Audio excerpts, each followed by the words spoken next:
ప్రార్థన. దయానిధివి, అత్యంత కృపగలిగిన మా ప్రియ పరలోకపు తండ్రి, మీ ఘనమైన నామమునకు వందనాలు, స్తుతులు, స్తోత్రములు. దేవా, పరమగీత ధ్యానములలో మేమున్నాము గనుక ఆ ధ్యానములో ఉన్నటువంటి ప్రేమ మాధుర్యము మేమందరము కూడా నాయన నేర్చుకున్నట్లుగా మా చెవులను తెరవండి, మా మనోనేత్రాలను తెరవండి, మా హృదయాలను తెరచి నేడు మా అందరితో మాట్లాడండి. ఆటంకపరిచే ప్రతి విధమైన అంధకార శక్తుల క్రియలు మీరు లయపరచమని మా రక్షకుడైన యేసుక్రీస్తు నామమున ప్రార్థించి వేడుకొనుచున్నాము తండ్రి. ఆమేన్. ఆమేన్. కూర్చోండమ్మా. దేవుని వాక్యం ధ్యానం చేద్దాము. పరిశుద్ధ గ్రంథములో నుండి సొలొమోను రచించిన పరమగీతము 8వ అధ్యాయము 6వ వచనాన్ని ఈరోజు ధ్యానం చేద్దాం. దేవుడి వాక్యములో నుండి మనలను దర్శించును గాక. ఆమేన్. అందరం ఒకసారి పలుకుదాం. ప్రేమ మరణమంతా బలవంతమైనది, ఈర్ష్య పాతాళమంతా కఠోరమైనది. ప్రేమను గురించి అనేక సంవత్సరాలుగా మనం ధ్యానం చేస్తున్నాం. 2021వ సంవత్సరం చివరిలో మనం ప్రారంభించాం. ఇప్పటికి కూడా అవి ఏమవుతున్నాయండి? కొనసాగుతూనే ఉన్నాయి. ఈరోజు 2వ భాగాన్ని మనం ధ్యానం చేద్దాము. ఈర్ష్య పాతాళమంతా కఠోరమైనది.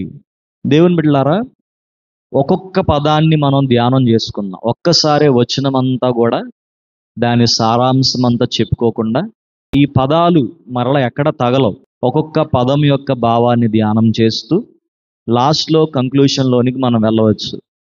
దేవుని బిడ్డలారా, చదవబడిన మాటలో మనం చూస్తే మొదటి మాట ఈర్ష్య, 2వ మాట పాతాళము, 3వ మాట కఠోరమైనది.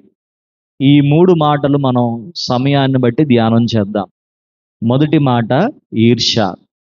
ఈర్ష్య అంటే అర్థం ఎవరని చెప్తారా? ఓర్వలేని తనము. ఈర్ష్య అంటే అర్థాలు చాలా ఉన్నాయి.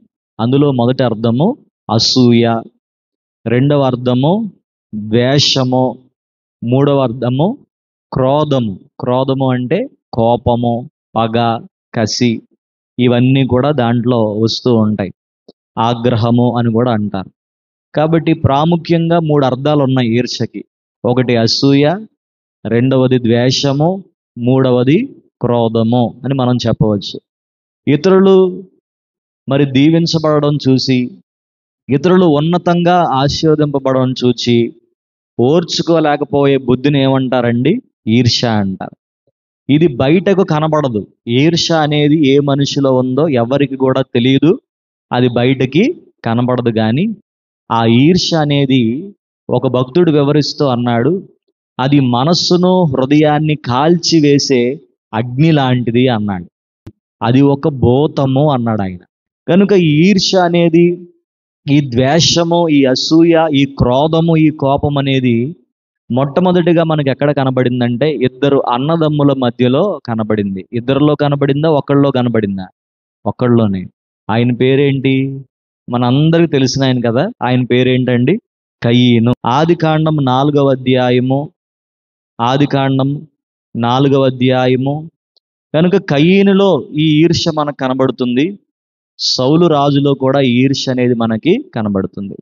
ఈ ఈర్ష్య ఎవరిలో అయితే ఉంటుందో వాళ్ళని ఎలా కనిపెట్టొచ్చు అని మనం ఆలోచన చేస్తే, ఈర్ష్య ఏం చేస్తుంది అంటే మొట్టమొదటిగా ఎదుట వ్యక్తిని విమర్శించేలాగా చేస్తుంది. మాట్లాడే ప్రతి మాట కొంతమంది ఎలా మాట్లాడతారు? విమర్శించే మాటలు మాట్లాడతారు. అంటే ఆ వ్యక్తిలో ఏముందని అర్థము? ఈర్ష్యా గుణం ఉందని అర్థం. 2వదిగా ద్వేషభావాన్ని ఊరికనే పెంచుకుంటారు. ఒక చిన్న మాటకే కోపం తెచ్చేసుకుంటారు, పగ పెంచేసుకుంటారు, ద్వేషం పెంచుకుంటారు, ఎదురు చూస్తూ ఉంటారు ఎప్పుడు దెబ్బతీయాలని ఒక చిన్న మాటకి. అంటే ఆ వ్యక్తిలో ఏముంది? ఈర్ష్య ఉంది. ఈర్ష్య ఎదుట వ్యక్తిని విమర్శించేలాగా చేస్తుంది. ఈర్ష్య ఎదుట వ్యక్తిని ద్వేషించేలాగా చేస్తుంది. ఈర్ష్యా గుణము మన ఆత్మీయ స్థితిని బలహీనపరుస్తుంది.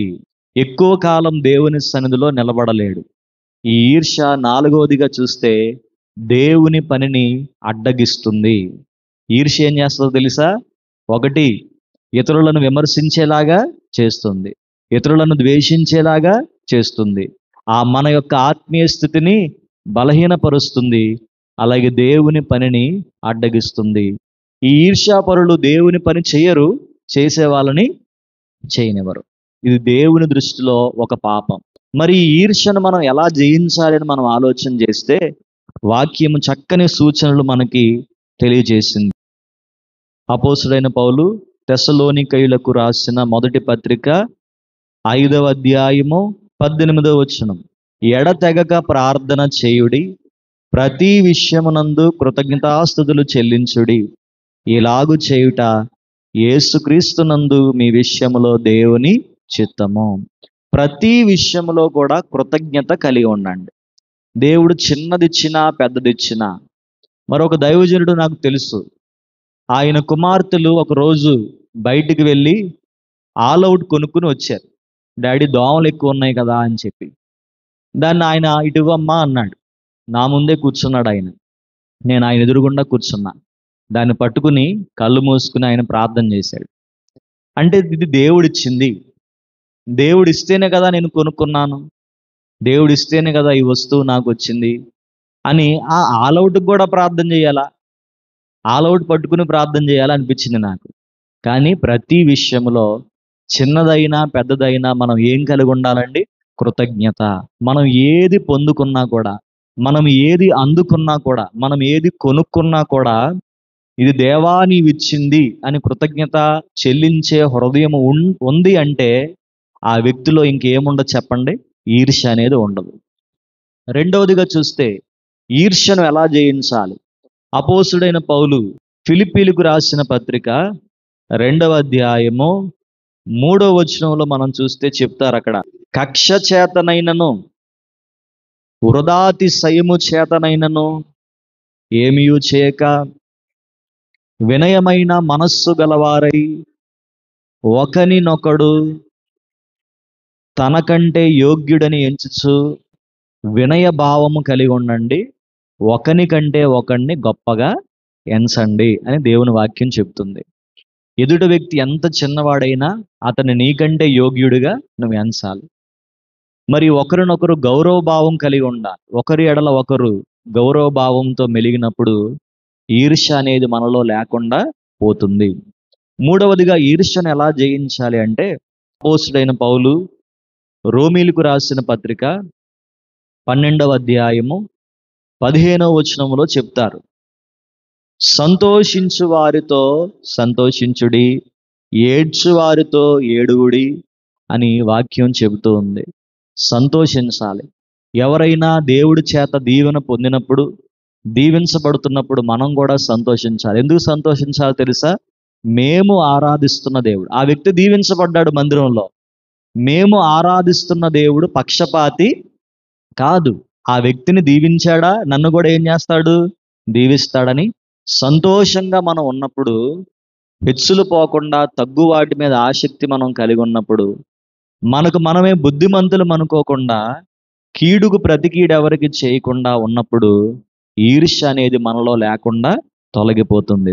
నాలుగవదిగా చూస్తే 139వ కీర్తన 23వ వచనం, దావీదు మహారాజు చక్కని ప్రార్థన దేవుని సముఖములో జరిగించాడు. దేవా, నన్ను పరిశోధించి నా హృదయమును తెలుసుకో, నన్ను పరీక్షించి నా ఆలోచనలన్నీ తెలుసుకో అని ప్రార్థన చేశాడు. అందరూ ఒకసారి చూడండి, ఎవరి కుటుంబం గొప్పది? సౌలు కుటుంబం గొప్పదా, దావీదు కుటుంబం గొప్పదా? చెప్పాలి. దావీదు కుటుంబం. ఎవరు గొప్ప రాజు? సౌలా, దావీదా? ఎవరు గొప్ప ఆరాధికుడు? సౌలా, దావీదా?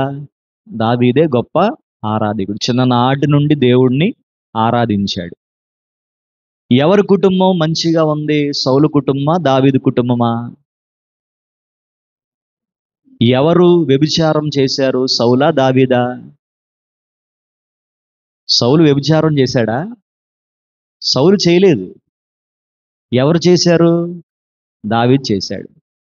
సౌలుకి కుటుంబం ఉంది, దావీదుకి కుటుంబం ఉంది.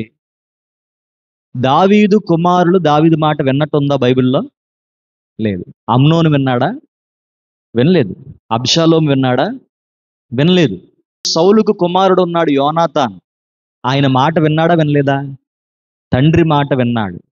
తండ్రి దూషించినా ద్వేషించినా, నువ్వు దావీదు వెనకాల పోతున్నావురా, నా తర్వాత నువ్వు రాజు అవ్వాలి, రాజకుమారుడు నువ్వు అని చెప్పినా కూడా, యోనాతాను కూడా మంచి యుద్ధశూరుడు, మంచి పేరు కలిగిన వాడు.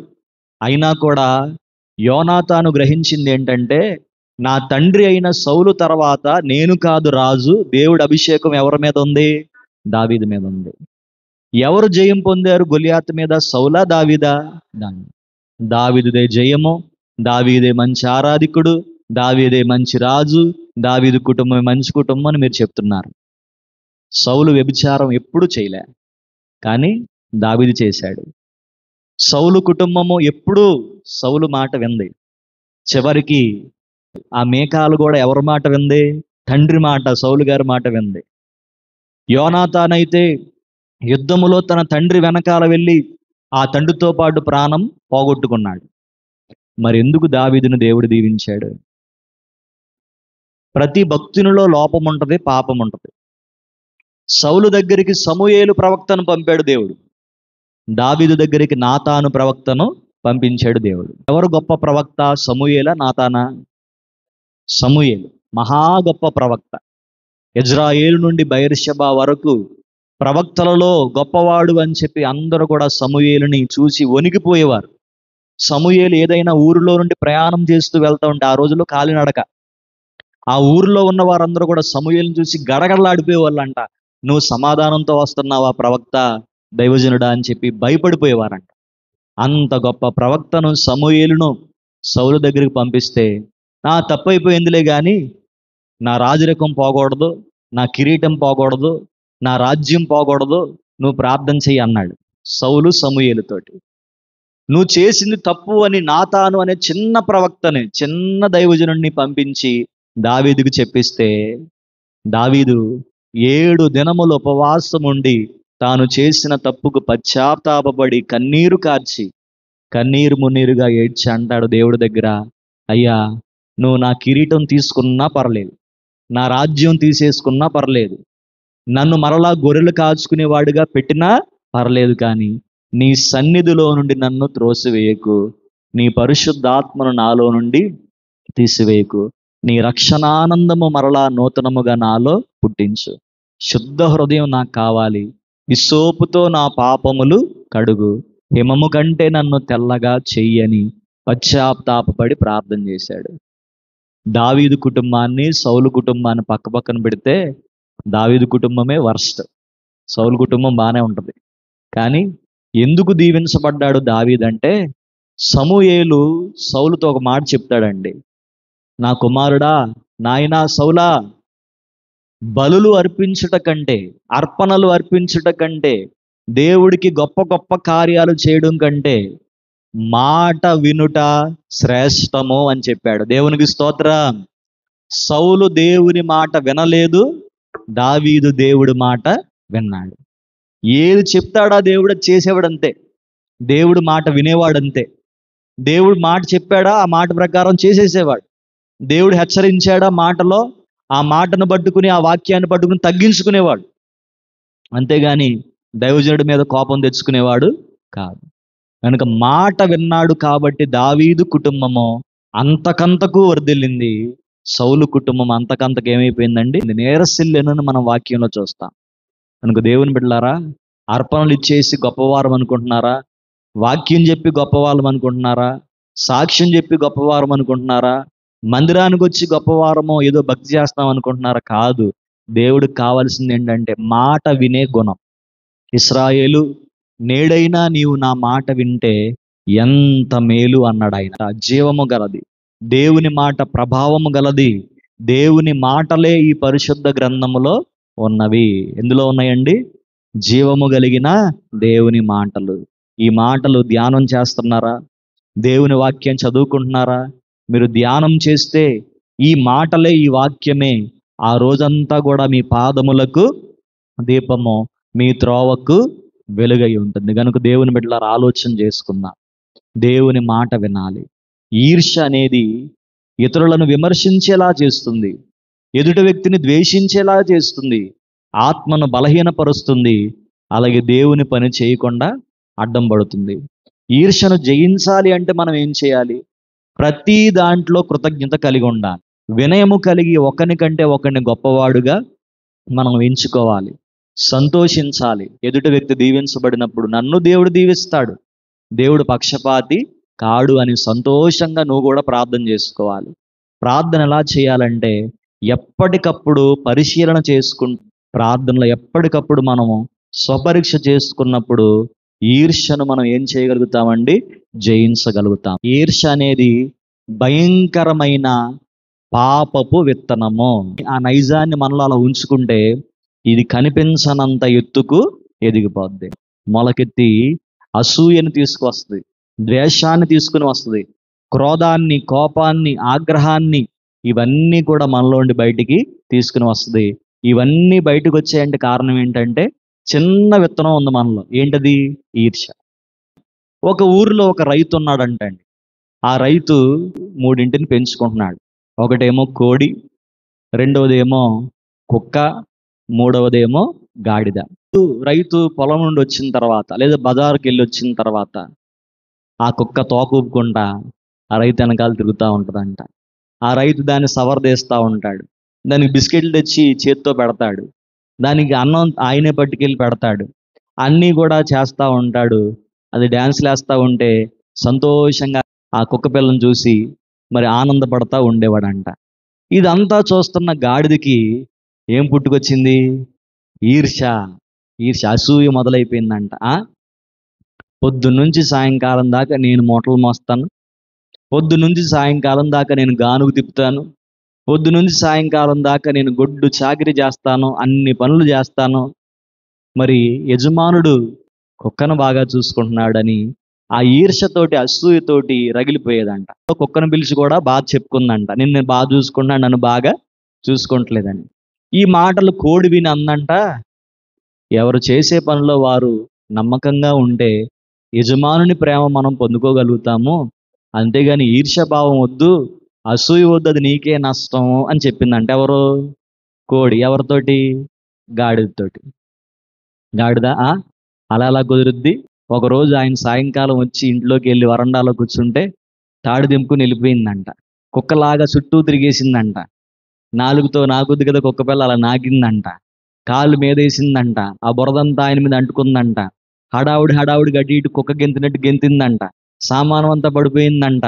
ఒక దుడ్డు కర్ర తీసుకుని 4 తగిలించి దాన్ని లాక్కెళ్ళి ఎక్కడ కట్టేశాడు? మళ్ళీ ఇంటి వెనకాల చావిడిలో కట్టేశాడంట. నేను ఇంటి ముందు పెడుతున్నాడు, నన్నేమో ఇంటి వెనకాల కడుతున్నాడు అని చెప్పి ఈర్ష్య, అసూయ. కుక్క ముందే చెప్పిందంట, నువ్వు పగలంతా పని చేస్తావు, పగలంతా యజమానుడు నీ దగ్గరే ఉంటాడు, నేను బాగానే చూసుకుంటున్నాడు, రాత్రంతా నేను మెలకుగా ఉంటున్నాను, నువ్వు హాయిగా నిద్రపోతున్నావు, నేను కాపలా కాస్తున్నాను, నేను చేయాల్సిన పని నేను చేస్తున్నాను, నువ్వు చేయాల్సిన పని నువ్వు చేస్తున్నావు, యజమానుడు అందరినీ బాగానే చూసుకుంటాడు అని చెప్పినా కూడా కాదు అని చెప్పి ఓర్వలేని తనంతో, ఈర్ష్య అసూయతోటి రగిలిపోయిన గాడిదకి చివరికి ఏం మిగిలినాయి? దెబ్బలు మిగిలినాయి అంట. కనుక దేవుని బిడ్డలారా, ఈర్ష్య అనేది, అసూయ అనేది చివరికి మనకి ఏం మిగులుస్తాయి? దెబ్బలే. రెండవ మాట మనం చూస్తే పాతాళము. దేవుని బిడ్డలారా, చాలా మంది కన్ఫ్యూజ్ అయిపోతూ ఉంటారు. చెర అంటే ఏంటి? పాతాళం అంటే ఏంటి? అగ్నిగుండం అంటే ఏంటి? నరకం అంటే ఏంటి? అన్నీ ఒకటేనా, వేరువేరా అని చాలా మంది కన్ఫ్యూజ్ అవుతూ ఉంటారు. దాన్ని సింప్లిఫై చేసుకుని ఈరోజు మనం నిదానంగా ధ్యానం చేద్దాం. పాతాళము వేరు, నరకము వేరు. పాతాళమునకు 2 భాగాలు. మొదటి భాగాన్ని చెర అంటారు, రెండవ భాగాన్ని ఏడెస్సు. పాతాళం ఉంది, దానికి 2 భాగాలు ఉన్నాయి. ఫస్ట్ భాగం ఏంటి? చెర. రెండో భాగం ఏంటి? ఏడెస్సు అని మనకు అర్థమవుతుంది. చనిపోయిన భక్తులైన వారందరూ కూడా ఎక్కడ ఉంటారు? పరదైస్సులో ఉంటారు. భక్తులైన వారు ఎక్కడ ఉంటారండి? పరదైస్సులో ఉంటారు. భక్తిహీనులు, దేవుని నమ్మని వారు ఎక్కడ ఉంటారు? హేడెస్సులో ఉంటారు. సరే, ఇంకా వివరంగా చెప్పుకుందాం. పాతాళం 2 భాగాలు, ఒకటి చెర, రెండవది హేడెస్సు. ఈ చెరలో ఎవరున్నారు అని మనం చూస్తే యేసుక్రీస్తు ప్రభు సమాధిని జయించాడు, మరణాన్ని జయించాడు, పునరుద్ధానుడయ్యాడు ఆయన. పునరుద్ధానుడైన తర్వాత మొట్టమొదటిగా ఆ సమాధి దగ్గరికి వెళ్ళింది ఎవరు? మగ్దలేనే మరియ. మగ్దలేనే మరియ వెళ్ళినప్పుడు దేవదూతలు కనపడ్డారు ఆమెకి.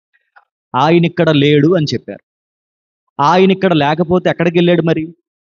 సమాధి జయించి లేచిన యేసు ప్రభు ఎక్కడికి వెళ్ళాడు? ఇక్కడ లేడు అంటే ఎక్కడికి వెళ్ళాడు? దేవదూతలు అబద్ధం చెప్తారా? దేవదూతలు అబద్ధాలు చెప్తారా? చెప్పరు. ఒకవేళ ఆ తోటలోనే ఉంటే అమ్మ ఏడవద్దు, ఈ తోటలోనే తిరుగుతాడని చెప్తారు కదా. ఇక్కడ లేడు అన్నారు అంటే ఎక్కడున్నాడు అని మనం ఆలోచన చేయాలి. స్త్రీలైన వాళ్ళు చాలా తెలివైన వాళ్ళు. దేవదూతలు చెప్పారు ఆయన ఇక్కడ లేడని, కాబట్టి ఎక్కడో ఉన్నాడు ఆయన. ఇప్పుడు వచ్చింది ఎవరు? యేసు ప్రభు కాదు, తోటమాలి అనుకుని, అయ్యా ఆయన దేహాన్ని గనక నువ్వు తీస్తే నాతో చెప్పు, నేను ఆయన ఏం చేస్తాను? మోసుకుని పోతాను అంది. అపోస్తుడైన పౌలు ఎఫెసీ పత్రిక 4వ అధ్యాయం 8వ వచనం, చెరను చెరగా పట్టుకొని పోయి మనుష్యులకు ఈవులను అనుగ్రహించునని చెప్పబడి ఉన్నది. పేతురు రాసిన మొదటి పత్రిక 3వ అధ్యాయము 19వ వచనంలో కూడా మనం చూస్తే, చెరలో ఉన్న ఆత్మల యొద్దకు ఆయన ఆత్మరూపిగానే వెళ్ళి వారికి ప్రకటించెను. ప్రతి భక్తునిలో కూడా దోషం ఉంది, పాపం ఉంది. ఆదాములో ఉందా లేదా? మోషేలో ఉందా లేదా? సమూయేలులో ఉందా లేదా?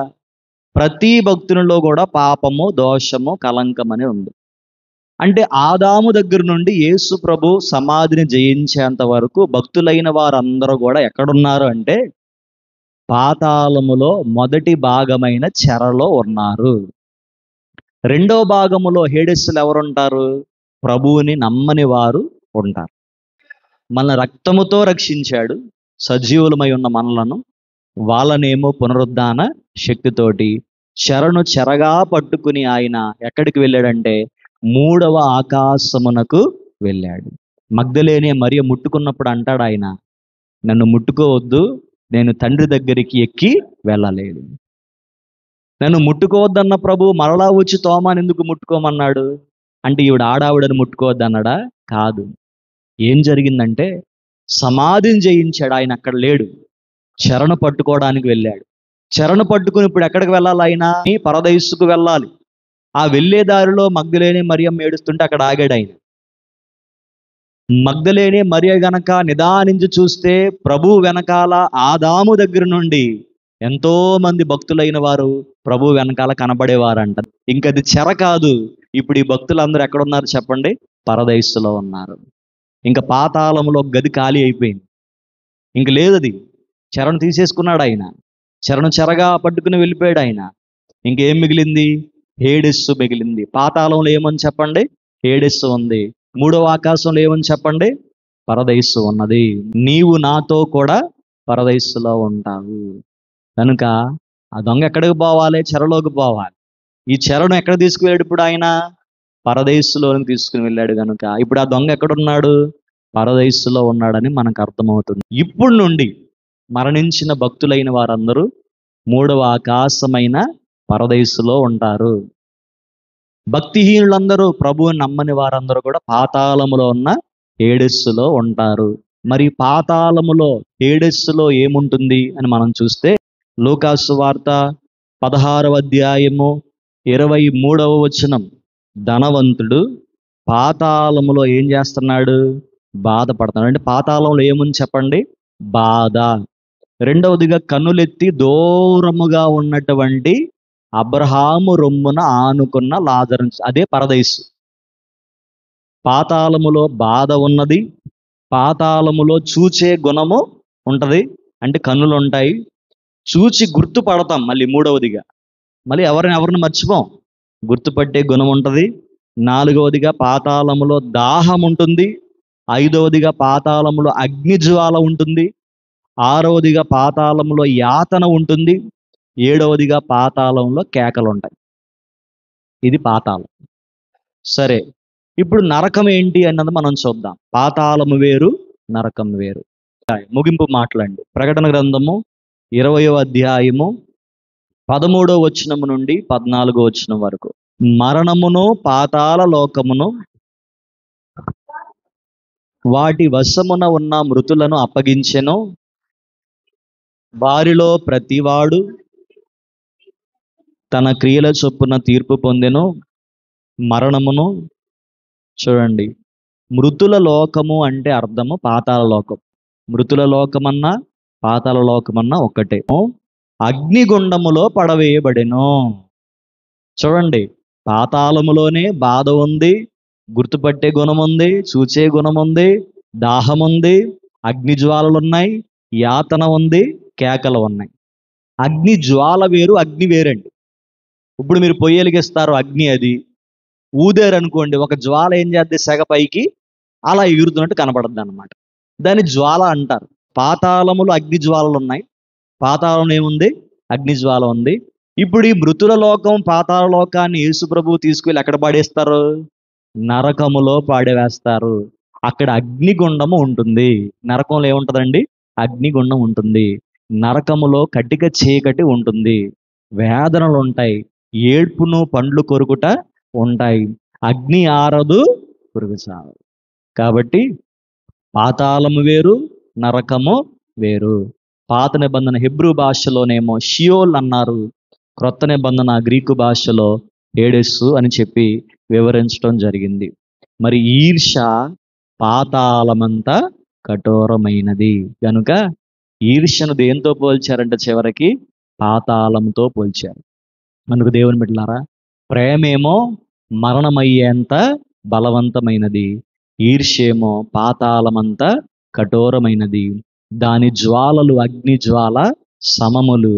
అది యెహోవా పుట్టించిన జ్వాల, దాన్ని ఆర్పేవాడు ఎవరూ లేరు. అగ్ని ఆరదు, పురుగు చావదు. దేవుడి కొద్ది మాటలు మనందరి వినికిడిలో దీవించును గాక. ఆమేన్, ఆమేన్.